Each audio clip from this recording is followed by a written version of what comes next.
Good morning, everyone. Today I want to give you some tips on how, like, let's say you want to start something. Could be as simple as you want to start learning a new procedure, or you want to start a new business, or you want to open a practice, or you want to start working out, or you want to improve your diet.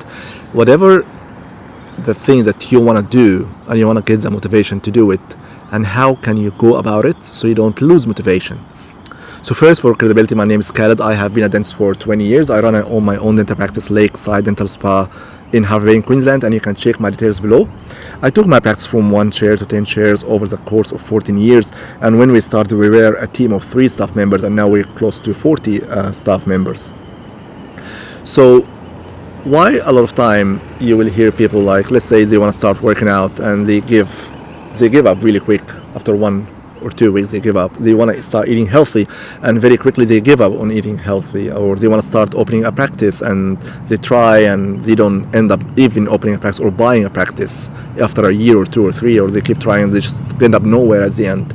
Or they open a practice and they end up not succeeding. Or they want to learn a new skill in dentistry, they want to learn orthodontics or implants or a surgery or wisdom teeth, and then they end up giving up as well and not learning the skill. Why do people stop something that they want to do? And I'll tell you why. I'll tell you some reasons. There are 2 common reasons. Number 1, if you think of the thing you want to do and you want to identify it by asking those 3 questions, is what do you want to do, and why you want to do it, and how you're going to do it. They usually get fixated on the how instead of the what and the why, and I'll explain more details. The second thing as well, they focus too much on the benefits of the things they want to do. Let's say they want to work out because they want to look nice, or they want to eat healthy because they want to live longer, but they don't focus their energy on what are they going to give or what they're gonna let go to achieve this thing. So they focus on the benefits they will get, but they don't focus on the immediate sacrifice that they will have to take to get there. So let's talk about the what and the why and the how. So fixating on the how, so let's do the example of, if we're gonna relate it to dentistry, let's look at the example of you want to learn orthodontics, for example, or take orthodontic courses. Then dentists wake up in the morning, you know what, it's about time to do orthodontics. Everyone else that I know in my class is doing ortho, maybe I should start learning orthodontics. Then instead of fixating on the what and the how and the why, they fix on the how. So they start researching all the orthodontic courses. They look at Derek Mahoney's, Jeff Hall, and different POS and different type of course aligners or braces, or the difference between them, and they get stuck on the how. They keep searching all those courses, and then eventually they get tired. It's like, it's too tiring. It's a lot of, I have to go there every weekend for like 3 years. I have to study this. I have to read those textbooks. It's too much. Too much effort. Or they might go for 1 trip, 2nd trip, 3rd trip to Sydney or whatever the course is, and watch the online materials and give up very quickly, and just like, it's too much. It's too exhausting. I didn't like it. I didn't enjoy it. The problem is they focus on the how. And for me, you need to spend a lot of time first, and learning from my mistakes. I'm sharing you my own mistakes. You need to spend a lot of time focusing on the what and the why. The what is, what exactly you want to do. Okay, I want to learn orthodontics. What kind of orthodontics exactly you want to learn? I'm not sure. Okay, you gotta clarify that first. You can't just say, hey, I'm not sure. Do you want to learn myofunctional early treatments? You want to learn aligners? You want to learn braces? What exactly you want to do? Aligners. Great. What do you want to do with aligners? Do you want to do just simple stuff like class 1 crowding, spacing, pre-veneers, pre-restorative orthodontics? Or you want to tackle like deep bite and class 2 and class 3? Or you want to see children as well? What exactly in orthodontics you want to do? Well, in my area we don't have an orthodontist. There is a shortage. Patients have to wait for a long time. I don't like the idea of braces, so I think maybe I'll stick to aligners. Maybe I will do simple cases, but I will push some tough cases, but I will be like selective early on. Right, great. So to have a bit more clarity. Okay, so you want to do Invisalign, you want to do simple cases and maybe a little bit of complex cases, but you're not going to touch the crazy stuff and extraction, early growing children and early treatments. Okay, fair enough.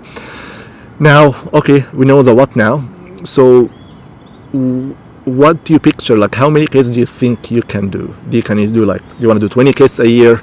How are you going to structure that? Do you want to do all the records yourself? You want to get a whole health service? So again, focusing on what exactly you're going to do with brace. Okay, you have more clarity on that. Now the next question is very important. Why you want to do that? Do you just want to do it because your friends are doing it? It's not good enough.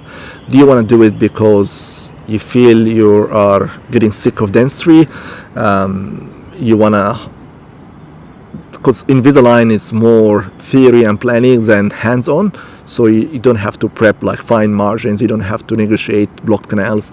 So people, a lot of orthodontists who dislike dentistry like orthodontics because, again, the hand skills are limited compared to implants and surgery and dentistry. It's a good enough reason. Yeah, maybe I want to exit out of clinical hands-on dentistry. I wanted something more planning and more theory, and the hands-on is simpler. It's not bad. In my area, we don't have an orthodontist, so I want to serve my community. There's a long waiting list. I feel bad for my patients. I feel like it's something I would probably enjoy and can deliver to them. Again, you gotta be very boring and focus on the why, and just keep putting as much points under the why as possible, because this will increase your motivation later on. Once you focus on the what and the why, trust me and believe me, the how will become easy. Now, researching for the courses or the how becomes easier because you have enough motivation now to do this. But if you do the what and the why side and you realize you don't have enough why, you don't have enough reason, it's just simply because your friends are doing it, don't bother. You're gonna give up after 1 or 2 courses. You're not gonna persevere to learn this new skill. It's not an easy skill, orthodontics, to learn, but you're not gonna learn it. You're not gonna exceed it. The first case that doesn't go well, you're just gonna give up. But if you focus on the what and the why, and this test give you enough reason to do it, go for it and do it, and the how will become easy. Finding the course will become easy. Going to the course, studying will become easy.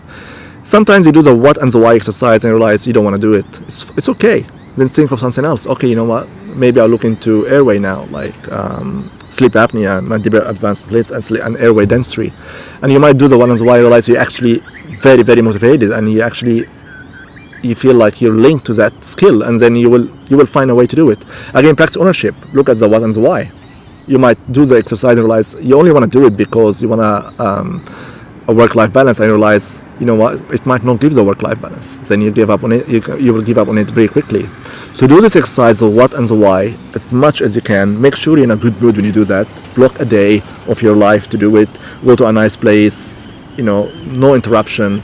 Meditate if you can, and focus your energy on this what and why. Spend a whole day. You can do it with a coach, you can do it in a workshop, you can do it by yourself. It's something you need to focus on before you start searching for the how. The second thing I want to talk to you about is instead of focusing on the benefits of doing the thing, focus on the sacrifice. So let's now use a different example than orthodontics. Let's say a general example. You want to work out and eat healthy, right? Now, if you focus on the benefits, and of course you do the what and the why exercise and the how, but now we're talking about the benefits. So the benefits are because I want to look good. I want to be strong, and I want to just live longer. That's great. Nothing wrong with that. But I don't want to focus on that. I want you to focus on what are you going to sacrifice to get to this level. Which means, okay, for me to work out, this hour that I spend every night watching Netflix, for example, I might have to give it away. I can't do it. So I'm planning to sacrifice my hour of watching Netflix at 8 to 9 p.m. to work out. Good, write it down. To eat healthy, every lunch break, me and my team, we usually go and get donuts and go and get whatever. It's a nice bonding time. I might have to let this go. I might have to, either I have to convince them to eat something different, I will have to sit with them, not eat the donuts, eat something else, and have a different meal prepared for that. So I might have to give this quality time that I had with them and do it differently. Sacrifice. Or it could be, I used to order my meals from whatever, Uber Eat every day, all my dinners. So when I go home, it's already made. I might have to really spend an extra half an hour preparing my meal when I go home, or an hour to cook it and prepare my salads and my protein and whatever healthy foods. So that means this half an hour when I get home to sit down and relax and do nothing, I might have to do some effort and cook. So focus on the sacrifice. What are you planning to sacrifice to get to that? If you just focus on the benefits of looking good and living long and feeling good by exercise and dieting, once you start doing that and you realize it's difficult, and you realize you had to sacrifice certain things like hours of Netflix, hours of sleep, or certain things that you do with your friends, you will give up very quick. But if you write down the sacrifice and always remind yourself of sacrifice that you have to do, I think your motivation will be higher, and you won't get this shock that, oh my god, I have to sacrifice all this stuff to get to that level. Again, you want to own a practice, you need to write down sacrifice. Okay, you know what, to open a practice I will have to save some money first for the goodwill or the deposit or whatever. Okay, this extra hours, after when I finish 5, I know I have to spend another 2 hours, look at the business, look at the numbers, hiring, interviewing, a lot of things I have to do myself. So there are sometimes I have spend with my family, I have to sacrifice for the first 6 months. So write down sacrifices. There is sacrifice, there is trade-ins, trade-offs. You have to trade something with something else. So you have to write down sacrifice and focus on them when you're doing this exercise.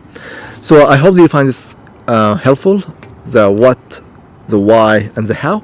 And also the second topic is, instead of focusing on the benefits, focus on the sacrifice, or what you're willing to give away to reach your goal. If you find it helpful, make sure you like and share with your friends and colleagues. If you want to watch more of my videos, please subscribe to my channels, and turn notification on, so you'll be notified when I release more videos. Thank you so much for listening to me. It means a lot to me.